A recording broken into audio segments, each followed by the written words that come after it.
"The road ends here, Mr. President." The words were spoken with quiet certainty, barely rising above the hum of the engine, but their weight settled like stone in Ibrahim Traoré's chest. The vehicle came to a slow stop, tires crunching over loose gravel. Before him lay nothing but an endless stretch of wild terrain, untamed bushland, and rising hills bathed in the amber glow of a setting sun.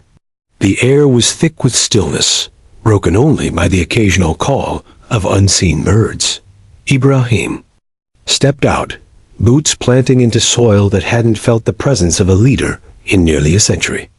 The soldier who had driven him here, an old man with eyes full of ghosts, looked straight ahead and said again, "This is as far as any map goes.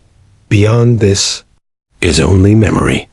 But the true journey hadn't begun here. It had begun days earlier, when Ibrahim, exhausted from a long day of high-level briefings, had returned to his modest private quarters and opened a dusty wooden box tucked away in the farthest corner of his late grandfather's storage chest.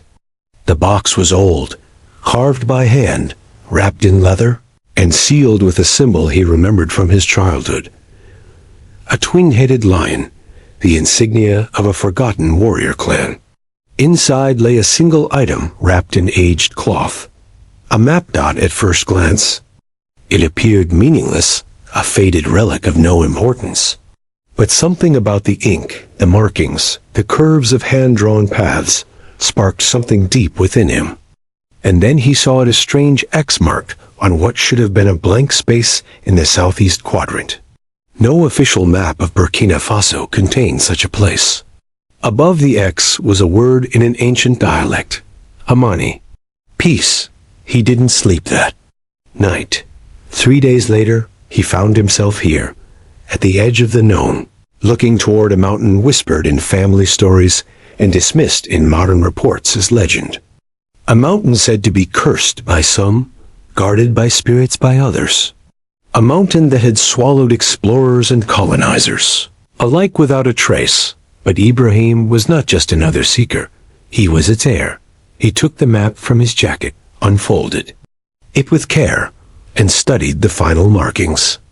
The lines led deep into the hills ahead.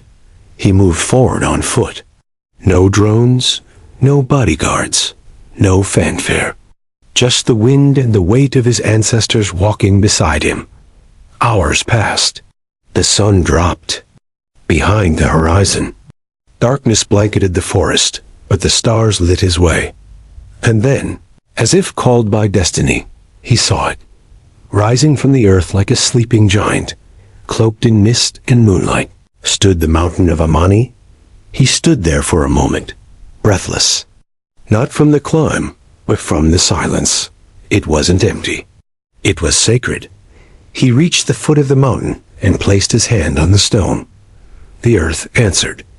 A low hum vibrated through the ground, as if the mountain itself recognized his touch. Deeper into the caves he walked.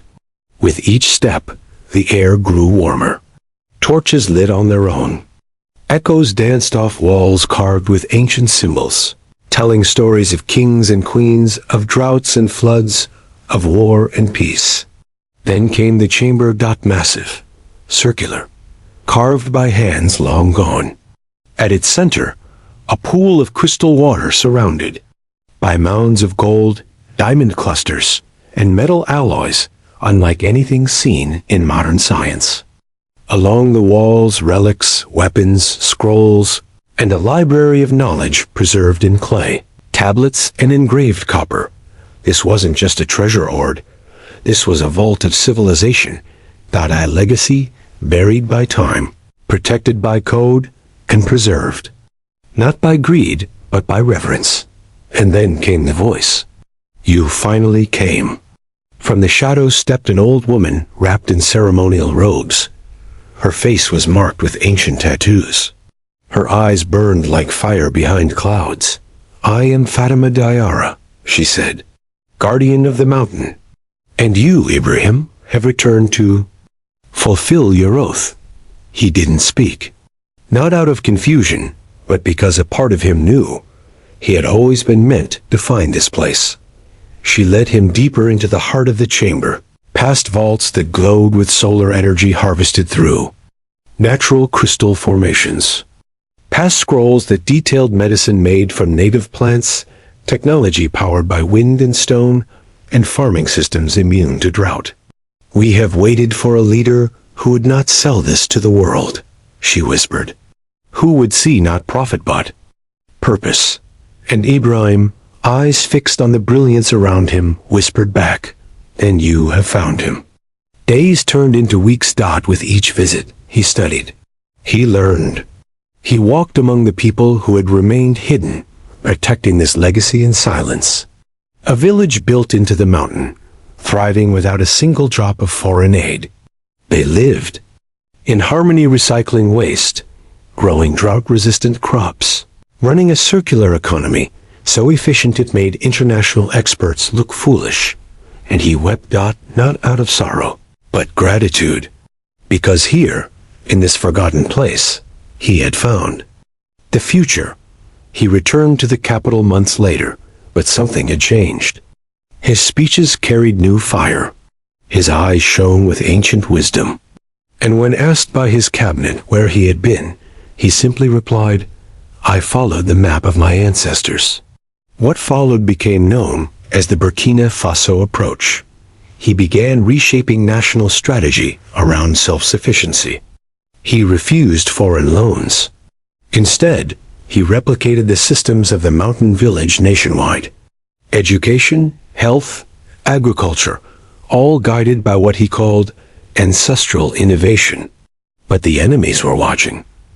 They knew that if this model spread, it would unchain Africa from centuries of dependence. They moved to stop him.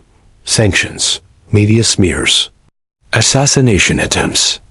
But he did not kneel, for he had already touched the mountain. He had already seen what was possible, and the soil beneath his feet now carried the blood, the prayers, and the strength of those who had waited for this moment for centuries. This is not the story of a treasure. This is the story of a man who became a bridge between forgotten wisdom and an awakened future. And it all began with a box, a map, and a mountain called peace, to be continued.